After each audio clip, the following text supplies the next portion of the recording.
Hello student, स्वागत है आप सभी का आज के इस वीडियो में जिसमें हम कंटिन्यू करेंगे स्टैटिस्टिक्स क्लास 10। लास्ट वीडियो में हमने एक्सरसाइज 13.1 का क्वेश्चन नंबर 7 तक कवर किया था। आज इसी के कंटिन्यूएशन में देखेंगे एक्सरसाइज का क्वेश्चन नंबर 8। तो आइए स्टार्ट करते हैं वीडियो। आइए देखेंगे क्वेश्चन नंबर 8 जिसमें हमको गिवन है अ class teacher has the following absentees record of 40 students of a class for the whole term.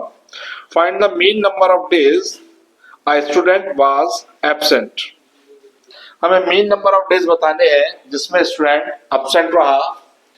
0 से 6 डेज जो एब्सेंट रहे वो 11 स्टूडेंट है। 6 to 10 डेज एब्सेंटीज है 10 से 14 डेज एब्सेंटीज है 7 और इसी तरह से आगे एक तरफ हमको नंबर ऑफ एब्सेंटीज गिवन है यहाँ पर फ्रीक्वेंसी में और यहाँ हमको कितने से कितने दिन के बीच में वो एब्सेंट रहे उसका हमको डेटा गिवन है। मीन हमको इसका कैलकुलेट करना है। सिंपली हम x की वैल्यूज निकालेंगे, क्लास मार्क निकालेंगे। इन डेटा को अगर हम ध्यान से देखें तो यहाँ पर हमारी क्लास विड्थ इक्वल नहीं है। यहाँ पर 6 की विड्थ है, 4 की विड्थ है, 4 की विड्थ है, फिर 6 की विड्थ है, फिर 8 की विड्थ है, यहाँ 10 की विड्थ है और फिर 2 की विड्थ है। तो यहाँ इक्वली विड्थ के क्लास इंटरवल हमारे पास अवेलेबल नहीं है। एनीवे x की वैल्यूज निकालेंगे, क्लास मार्क होंगी, बट बी केयरफुल क्योंकि क्लास अनइक्वल है तो इस xi में कोई पैटर्न नहीं होगा। हर बार हमको कैलकुलेट करना होगा। 0 plus 6 upon 2 we get 3, 6 plus 10 16 upon 2 8, 10 plus 14 24 upon 2 12, 14 plus 20 34 upon 2 17, 20 plus 28 we get 48, 48 upon 2 24,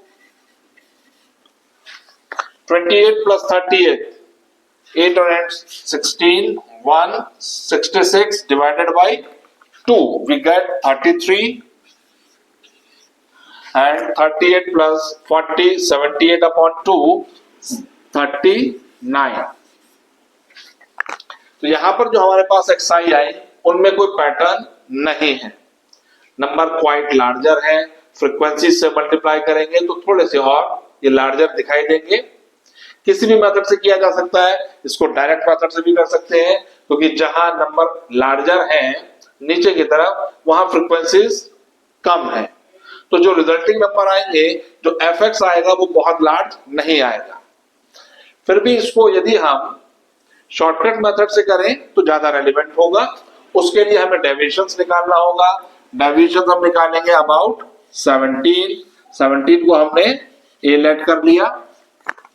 3 minus 17 we get di निकालेंगे xi माइनस 17 से माइनस का 14, 8 माइनस 17 करेंगे तो minus 9, 12 minus 17 minus 5, here is 0, 24 minus 17 we get 7, 33 minus 17 we get 16 and 39 minus 17 7 minus 9 minus 7 we get 2, 3 minus 1 we get 2। ये हमारे पास deviations आए।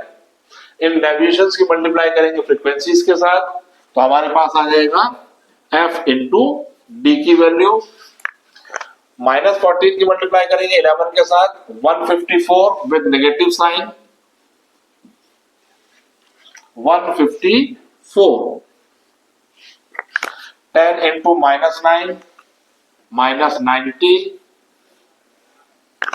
7 into minus 5 minus 35, 4 की 0 से किया तो 0, 4 की 7 से करेंगे 28, 3 की 16 से करेंगे 48 एंड 1 की 22 से किया तो 22। इन सब का टोटल लगा लेंगे। f इंटू डी का टोटल कहलाएगा सिग्मा एफ डी। पहले पॉजिटिव क्वांटिटीज को ऐड करेंगे 8 plus 2 10 and 8 18 1 carry 3 + 4 7 and 2 9, 98 आया पॉजिटिव क्वांटिटीज का सम। नेगेटिव क्वांटिटीज देखेंगे -4 -5 9, 5 + 9 14 and 3 17 7 1 कैरी 1 and 1 2, 98 सब्ट्रैक्ट कर देंगे। 9 - 8 1 7 17 - 9 8 -181। सिग्मा एफडी की वैल्यू आ गई है। फ्रीक्वेंसीज का सम कैलकुलेट करेंगे। 1 + 7 8 4 12 16 19 20 0 2 कैरी 3 4, सिग्मा एफ की वैल्यू आ गई 40। सिंपली फॉर्मूला अप्लाई करेंगे। x bar equal a plus sigma f into D divided by sigma f। a का वैल्यू मीन्स एज्यूम मीन हमने 17 लिया था, 17 प्लस सिग्मा एफ डी का वैल्यू माइनस का 181 divided by sigma F का value है 40। 4 से दोनों को कैंसिल कर देंगे। 4 4 जा 16, 2 21, 4 5 जा 20, 1 रिमाइंडर, 0 कॉपी करके 10 बनेगा। 4 2 जा 8, 2 25, 4 से कैंसिल हो गया 10 टाइम्स, दैट मीन्स 17। ये टर्म नेगेटिव है, माइनस का 4.525। 17 में से अब 4.525 को सब्ट्रैक्ट करेंगे तो 10 5 5 9 2 7 9 5 4, यहां बचेगा 16 - 4 12, तो 12.47, जिसको हम 2 डिजिट में अगर लिखना चाहें तो नियरली वैल्यू हो जाएगी 12.48। इस डिजिट पर हम राउंड ऑफ कर रहे हैं और जिस डिजिट को पर हम राउंड ऑफ करते हैं वो डिजिट यदि 5 या 5 से ग्रेटर होती है तो उससे प्रीसीडिंग डिजिट को 1 से इंक्रीज कर दिया जाता है। लेकिन यदि ये डिजिट 5 से लेसर होती है, 0 1 2 3 4 में से कोई एक वैल्यू होती है तो इसको ऐसे ही स्किप कर दिया जाता है, इसके प्रीसीडिंग वैल्यू में कोई चेंज नहीं करते। तो इस तरीके से हमारे पास जो गिवन डेटा था उसका मीन आया अप्रोक्सीमेट 12.48। तो इस तरह से ये था एक्सरसाइज का क्वेश्चन नंबर 8। आइए देखेंगे क्वेश्चन नंबर 9, जिसमें हमको गिवन है the following table gives the literacy rate in percentage of 35 cities, find the mean literacy rate. तो मीन लिटरेसी रेट हमको फाइंड आउट करना है। तो यहाँ पर क्योंकि 35 सिटीज का लिटरेसी रेट गिवन है तो जो फ्रीक्वेंसीज का सम आना चाहिए वो 35 ही होना चाहिए। यहाँ पर ये लिटरेसी रेट है जो कि हमें परसेंटेज में गिवन है, दैट मीन्स 45 से 55% लिटरेसी रेट केवल 3 सिटीज में है, 55 से 65 लिटरेसी रेट 10 सिटीज में है, 65 से 75 लिटरेसी रेट 11 सिटीज की है। इसी तरह से आगे के नंबर हमको गिवन है। सिंपली हम x का वैल्यू फाइंड करेंगे, मिड वैल्यूज होंगी इन क्लास इंटरवल की। तो 45 + 55 we get 100 divided by 2 we get 50, यहां आ जाएगा 60, after that 70 80 and 90। Class width equal है, सभी क्लासेस की जो विड्थ है वो इक्वल है, इसलिए x में जो डिफरेंस है वो भी सेम है और वो डिफरेंस क्लास विड्थ के ही इक्वल है। यहां पर जो x की वैल्यू है क्वाइट लार्जर है, मल्टीप्लाई करेंगे अगर हम फ्रीक्वेंसीज के साथ और भी लार्जर नंबर आएंगे। बेहतर होगा हम आगे के मेथड से इसको करें, डायरेक्ट मेथड से इसको हम नहीं कर रहे हैं। एज्यूम मीन करेंगे 70 को नियरली एग्जैक्टली मिड में ही है, तो 70 को हमने लेट कर लिया एज्यूम मीन a, डेविएशंस निकालेंगे di is equal to xi minus a। सभी x में से 70 को माइनस करेंगे, यहां से हमको मिलेगा -20 After that minus 10, here is 0, 10 and 20. Simply in number से भी मल्टीप्लाई किया जा सकता है, क्योंकि मल्टीप्लाई कंपैरेटिवली इजी है, कोई बहुत टफ मल्टीप्लाई नहीं है। 10 और 20 से मल्टीप्लाई करना बिल्कुल भी मुश्किल नहीं होता, या इनको 10 से डिवाइड करके हम स्टेप डेविएशन मेथड पर भी जा सकते हैं। फिलहाल मैं इसको एज्यूम मीन मेथड से ही सॉल्व कर रहा हूं। इन डी की मल्टीप्लाई फ्रीक्वेंसी के साथ करेंगे तो f इंटू डी की वैल्यू आएगी 3 into minus 20 we get minus 60,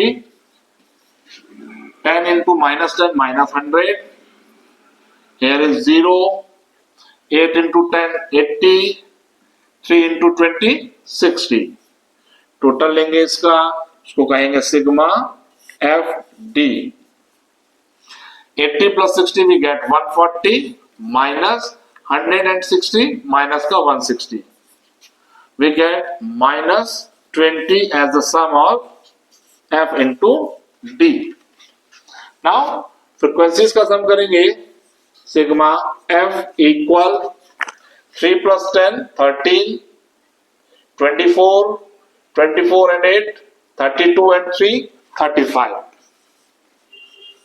formula apply कर देंगे, x bar is equals to a plus sigma f into D divided by sigma f। a का वैल्यू 70 है, प्लस सिग्मा एफ डी का value -20 divided by 35।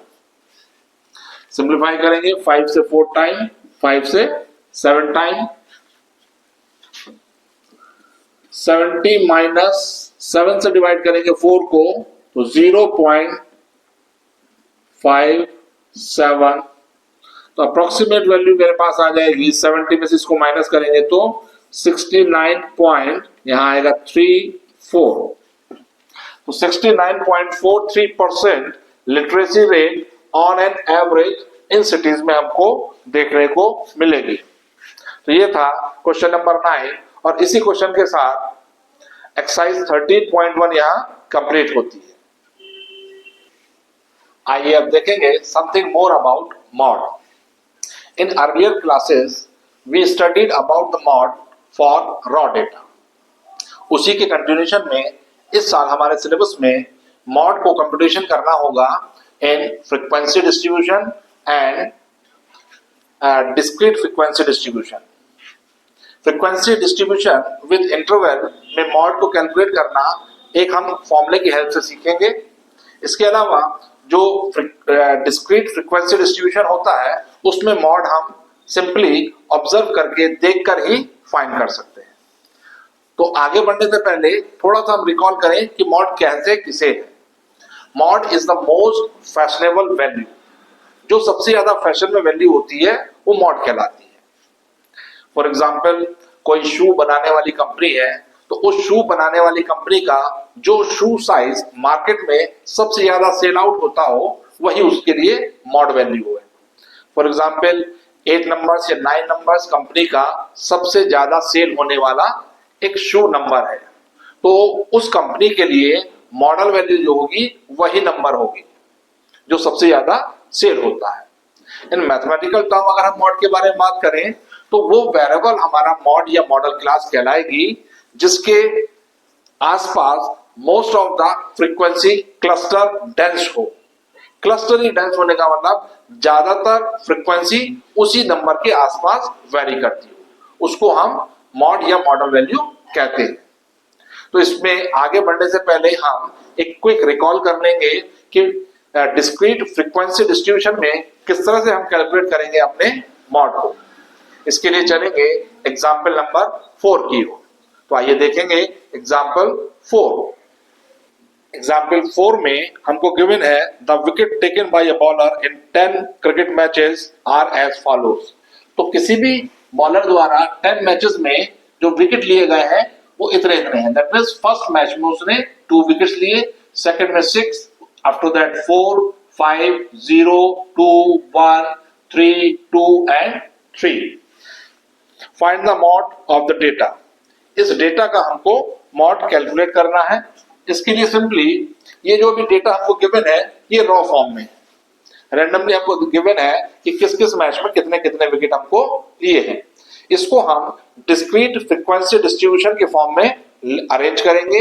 After that इसका mod calculate करेंगे। तो यहां पर अगर हम देखें तो नंबर ऑफ विकेट 0, 1, 2, 3, 4, 5, 6 ये सभी है। तो एक तरफ हम लिखेंगे नंबर ऑफ विकेट टेकन,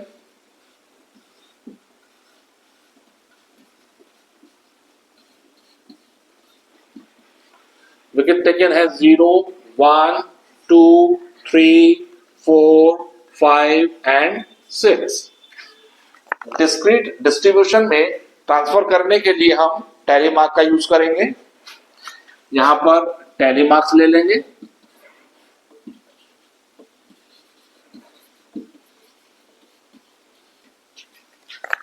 तो जैसे जैसे नंबर हमारे गिवन है उन वेरिएबल्स के सामने टैली मार्क हम ड्रॉ कर देंगे। 2 है तो 2 के सामने 1 टैली मार्क हमने ड्रॉ किया। 6 के सामने टैली मार्क ड्रॉ किया। 4 के सामने एक मार्क किया। 5 ये आ गया 5। 0 आफ्टर दैट 2 1 3 2 एंड 3। तो 3 के सामने ये आ गया। लास्ट कॉलम हम बनाएंगे फ्रीक्वेंसी का और इसमें टैली मार्क को काउंट करके हम इसके सामने नोट डाउन कर लेंगे। तो 0 विकेट लिए उसने ओनली 1 मैच में, 1 विकेट भी लिया 1 मैच में, 2 विकेट लिए 3 मैचेस में, 3 विकेट लिए 2 मैचेस में और 4 विकेट लिया 1 मैच में, 5 विकेट भी 1 मैच में और 6 विकेट भी 1 मैच में लिया। इसमें अगर हम ध्यान से देखें तो 3 टाइम्स लिए हैं उसने 2 wickets.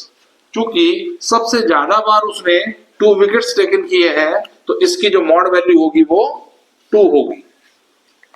Most fashionable item is called mod. जो सबसे ज्यादा बार अकर हुआ हो ऐसे वेरिएबल को हम मॉड कहेंगे। तो 3 टाइम्स अकर हुआ है 2 विकेट्स, इसलिए 2 wickets is the mod for given data. तो ये था एग्जाम्पल नंबर 4। इस तरह से हमने लास्ट एग्जाम्पल में देखा कि किस तरह से हमने अपने रॉ डेटा को ट्रांसफर किया डिस्क्रीट फ्रीक्वेंसी डिस्ट्रीब्यूशन में। डिस्क्रीट फ्रीक्वेंसी डिस्ट्रीब्यूशन उस डिस्ट्रीब्यूशन को कहते हैं जिसमें एक तरफ हमारे वेरिएबल्स गिवन होते हैं और उसके आगे उनकी फ्रीक्वेंसीज हम नोट डाउन करते हैं। ऐसा कॉम्बिनेशन डिस्क्रीट फ्रीक्वेंसी डिस्ट्रीब्यूशन कहलाता है।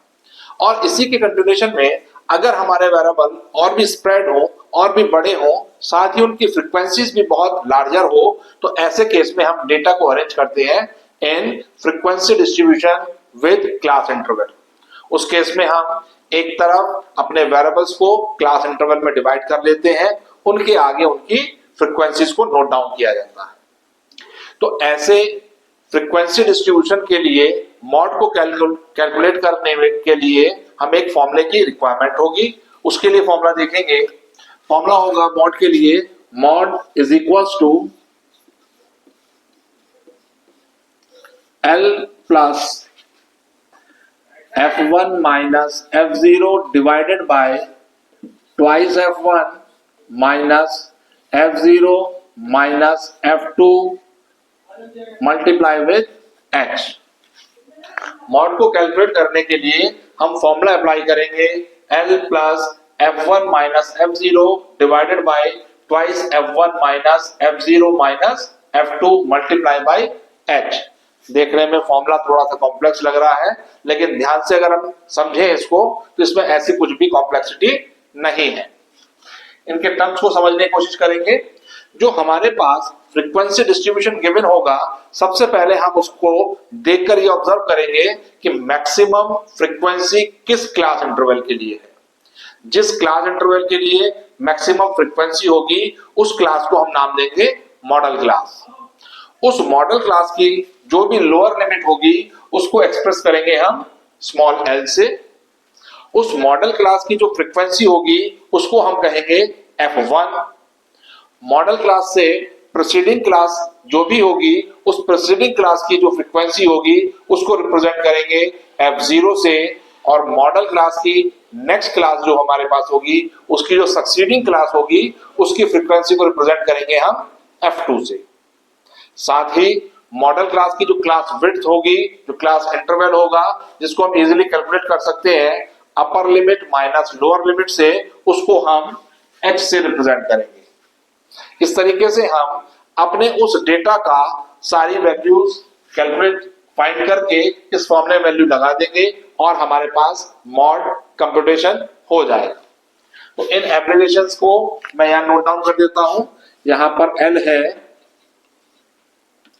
लोअर लिमिट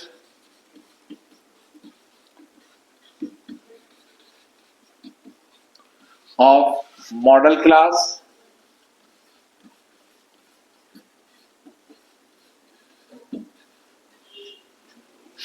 F1 एक्सप्रेस कर रहा है फ्रीक्वेंसी ऑफ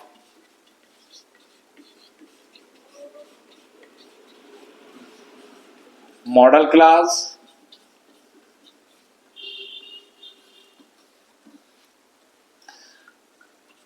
F1। इसी तरह से F0। अब इनके एब्रिविएशन को ध्यान से समझे।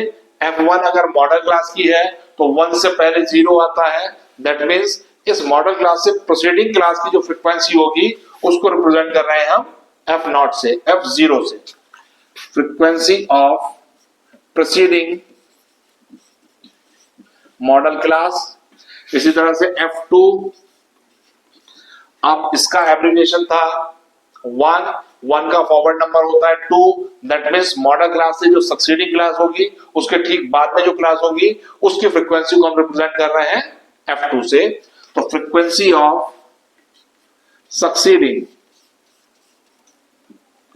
मॉडल क्लास, सक्सीडिंग जो भी क्लास होगी उसकी जो फ्रीक्वेंसी होगी उसको हम रिप्रेजेंट कर रहे हैं F2 से।